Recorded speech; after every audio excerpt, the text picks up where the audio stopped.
Have you ever noticed something swimming in your field of vision? It may look like a tiny worm or transparent blob. And whenever you try to get a closer look, it disappears, only to reappear as soon as you shift your glance. But don't go rinsing out your eyes. What you are seeing is a common phenomenon known as a floater.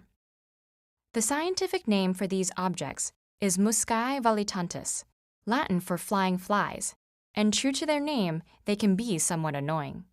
But they're not actually bugs or any kind of external objects at all. Rather, they exist inside your eyeball. Floaters may seem to be alive since they move and change shape, but they are not alive. Floaters are tiny objects that cast shadows on the retina, the light-sensitive tissue at the back of your eye. They might be bits of tissue, red blood cells, or clumps of protein.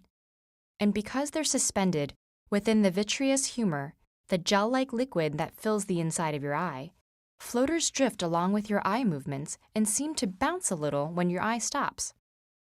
Floaters may be only barely distinguishable most of the time.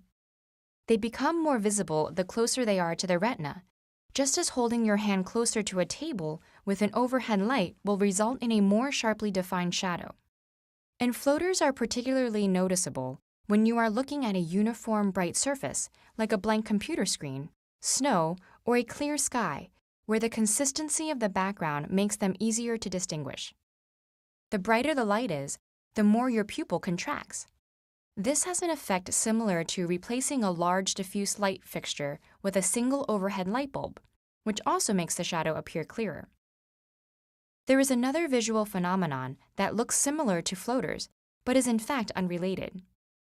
If you've seen tiny dots of light darting about when looking at a bright blue sky, you've experienced what is known as the blue field entoptic phenomenon.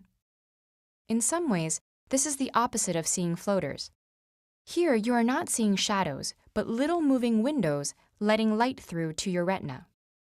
The windows are actually caused by white blood cells moving through the capillaries along your retina surface.